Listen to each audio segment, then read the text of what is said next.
Corona का नाम सुनते ही लोगों के जहन में 2020 और 2021 की वो महामारी याद आ जाती है जिसने दुनिया में तबाही मचा दी। कोरोना की चपेट में आकर करोड़ों लोगों की मौत हो गई थी। ऐसे में एक बार फिर कोरोना के मामले सामने आने के बाद लोगों के मन में कई तरह के सवाल हैं। हालांकि अच्छी बात यह है कि हमारे देश में कोरोना अभी भी कंट्रोल में है और सरकार ने शुरुआत में ही कुछ जरूरी कदम उठा लिए हैं, लेकिन दुनिया के कुछ देशों में कोरोना के केस तेजी से फैल रहे हैं। खासकर सिंगापुर, थाईलैंड और हांगकांग जैसे देशों में कोरोना के केस बहुत तेजी से बढ़ रहे हैं। हालांकि भारत में कोरोना मरीजों की संख्या काफी कम है। डॉक्टर्स का भी कहना है कि वायरस इतना खतरनाक नहीं है जिससे डरने की जरूरत हो, लेकिन आपको सावधान रहने के लिए ये रिपोर्ट जरूर देखनी चाहिए।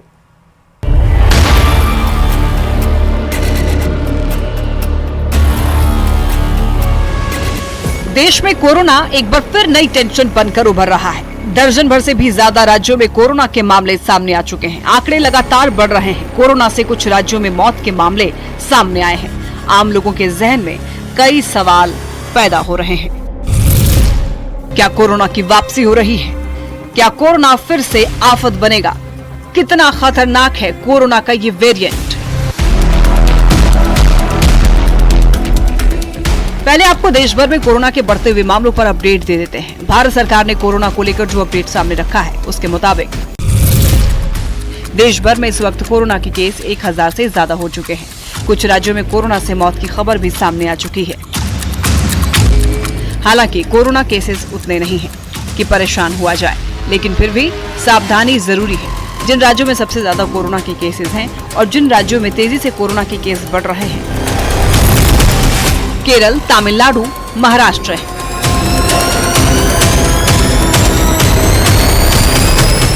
दूसरे राज्यों से भी कोरोना के मामले लगातार सामने आ रहे हैं, जिसको देखते हुए सतर्कता बढ़ा दी गई है। अहमदाबाद में एक ही दिन में कोरोना के दर्जन भर से भी ज्यादा मामले दर्ज हुए हैं, जिसने स्वास्थ्य विभाग के साथ आम लोगों की भी टेंशन बढ़ा दी है।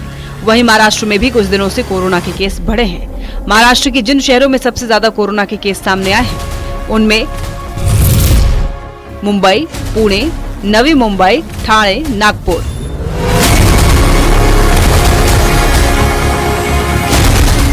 महाराष्ट्र के अलावा देश के कई और राज्यों में कोरोना के केस सामने आ चुके हैं। वहीं मध्य प्रदेश में भी कोरोना के मामले सामने आ गए हैं। दिल्ली में भी कोरोना के कई मामले सामने आ चुके हैं। नोएडा में भी कोरोना के केस मिल चुके हैं। आंध्र प्रदेश और तेलंगाना में भी कोविड मरीज मिल चुके हैं। बेंगलुरु में भी कोरोना ने पैर पसारना शुरू कर दिया है। हालांकि डॉक्टर ये कह रहे हैं कि घबराने की कोई जरूरत नहीं है। कोरोना के जो वेरिएंट देश के मरीजों में मिल रहे हैं वो घातक नहीं है और इनके लक्षण भी सामान्य हैं। असल में भारत में कोरोना के नए वेरिएंट मिले हैं। भारत में कोरोना के NB.1.8 और LF.7 वेरिएंट के कोरोना मिले हैं। विश्व स्वास्थ्य संगठन WHO ने NB.1.8 और LF.7 को निगरानी में रखा है। चीन और एशिया के कुछ देशों में बढ़ते हुए केस इसी वेरिएंट के हैं। हालांकि भारत में पहले से प्रचलित कोरोना के कुछ वेरिएंट के केस भी मिले हैं। JN.1 के 53% केस मिले, BA.2 के 26% केस मिले, ओमिक्रॉन के 20% केस मिले। हालांकि डॉक्टरों का ये कहना है कि अभी केस काफी कम है, तो डरने की जरूरत नहीं है। कोरोना की वापसी की अटकलें और आशंकाएं इसलिए भी लगाई जा रही हैं क्योंकि दुनिया के कुछ देशों में कोरोना के केस लगातार बढ़ रहे हैं। सिंगापुर में मई के महीने में कोविड केस में 28% बढ़ोतरी हुई है। साथ ही अस्पताल में भर्ती होने वाले मरीजों की संख्या में भी बढ़ोतरी देखी गई है। हांगकांग में भी कोविड के केस तेजी से बढ़ रहे हैं। हांगकांग में अधिकारियों ने लोगों से सावधानी बरतने की अपील की है। थाईलैंड में एक हफ्ते में कोरोना के केस में तेजी से बढ़ोतरी हुई है। सिर्फ बैंकॉक में 6000 से ज्यादा एक हफ्ते में दर्ज किए गए हैं। कोरोना के केस कम है, लक्षण भी सामान्य है, लेकिन ये वक्त संभलने का है, एहतियात बरतने का है, क्योंकि अगर अभी से एहतियात नहीं बरता गया तो फिर इसका असर कितना बुरा होगा ये हमने पहले भी देखा है। Bureau report, news 18।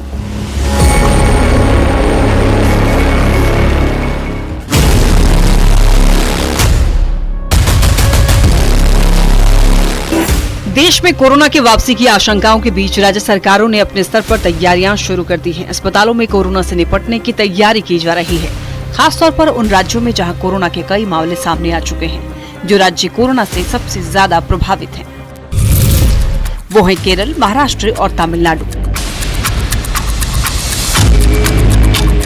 भले ही देश में कोरोना के ज्यादा केसेस नहीं हैं, लेकिन ये भी सच है कि कोरोना की वापसी हो चुकी है। ऐसे में राज्य और केंद्र सरकार ने अपने स्तर पर तैयारियां शुरू कर दी है।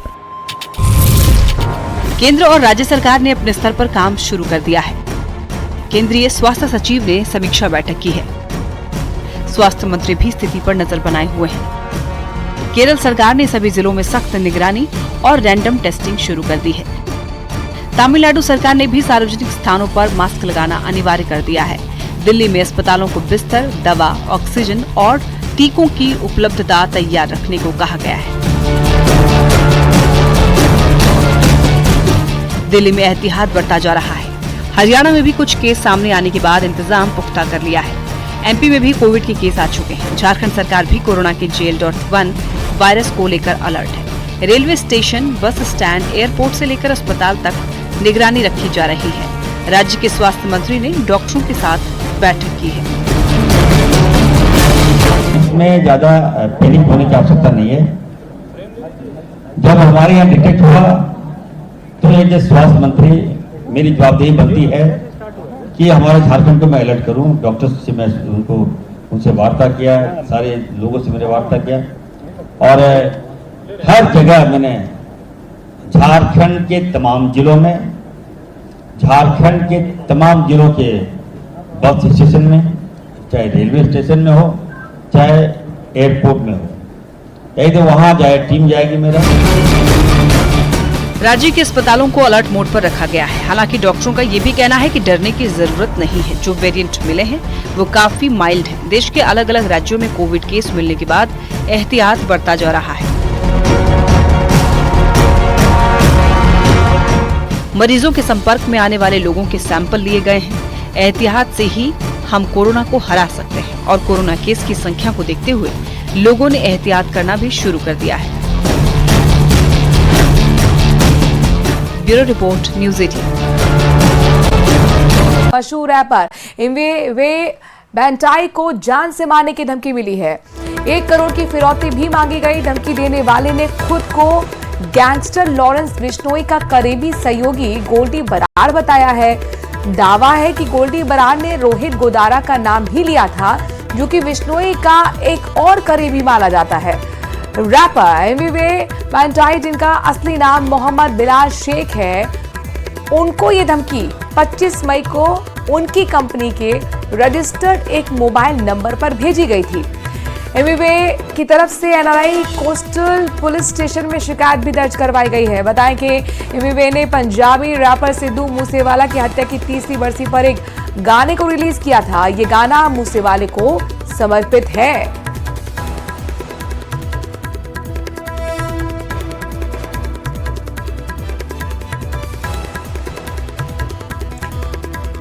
तो रैपर एमवे को भी लॉरेंस गैंग की तरफ से धमकी मिली है, गोल्डी बराड़ की तरफ से धमकी मिली है। बड़ी बात यह है कि मूसेवाला के लिए डेडिकेटेड उन्होंने एक गाना गाया था और जाहिर तौर पर ये कहीं ना कहीं लॉरेंस गैंग को नागवारा गुजरा है, क्योंकि मूसेवाला की हत्या लॉरेंस गैंग की तरफ से ही की गई थी। मैसेज भेजने वाले खुद को लॉरेंस का करीबी बताया है। रैपर एमवे बैंटाई से फिरौती मांगी गई है। इस वक्त की बड़ी खबर आपको बता रहे हैं। जान से मारने की धमकी दी और 1 करोड़ की फिरौती मांगी गई।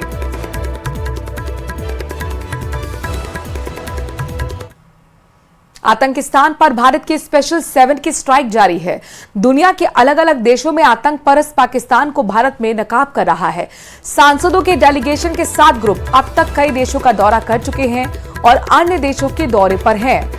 वैजयंत पांडा का ग्रुप सऊदी अरब, रवि शंकर प्रसाद का ग्रुप इटली, संजय झा का ग्रुप जकार्ता, श्रीकांत शिंदे का ग्रुप कांगो, शशि थरूर का group Panama city, Supriya Sule का ग्रुप दक्षिण अफ्रीका और कनिमोई का ग्रुप ग्रीस पहुंच चुका है। ये ग्रुप दुनिया को ऑपरेशन सिंदूर की जानकारी दे रहे हैं और पाकिस्तान में पल रहे आतंकियों की दुनिया के सामने पोल खोल रहे हैं।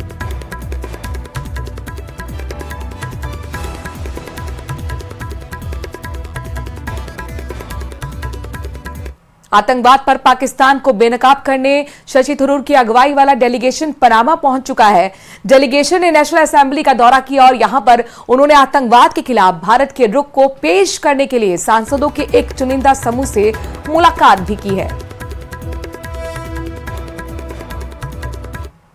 What has changed in recent years is that the terrorists have also realized they will have a price to pay.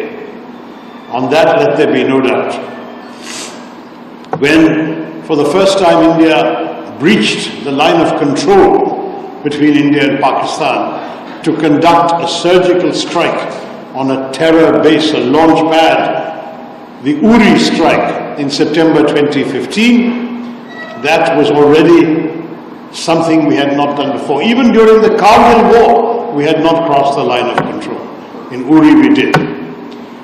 Then came the attack in Pulwama in January 2019. This time we crossed not only the line of control, we crossed the international border and we struck a terrorist headquarters in Balakot. This time we have gone beyond both of those.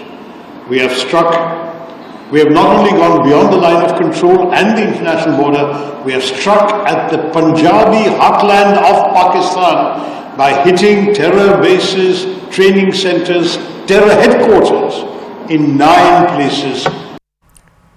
Panama पहुंचे शशि थरूर के group में शामिल सांसदों ने पाकिस्तान पर जमकर हमला बोला। शिवसेना के सांसद मिलिंद देवड़ा और बीजेपी सांसद तेजस्वी सूर्या ने क्या कुछ कहा है, वो भी सुनिए। हमने पूरे विश्व को अहिंसा और शांति का बहुत ही महत्वपूर्ण संदेश दिया, लेकिन यही भारतीय संस्कृति ने विश्व को, अंतर्राष्ट्रीय स्तर को यह भी एक बहुत महत्वपूर्ण संदेश दिया कि अधर्म के खिलाफ लड़ना, लड़ाई लड़ना, जंग लड़ना ये केवल उचित नहीं बल्कि अनिवार्य है। The days of passivity are gone.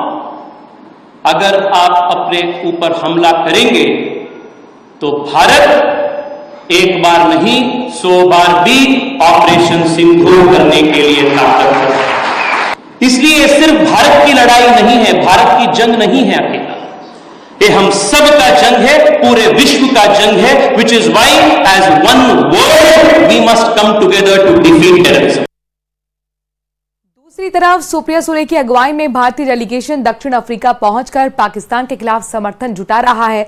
Delegation ने साफ संदेश दिया कि भारत अब किसी तरह की हिमाकत को बर्दाश्त नहीं करेगा।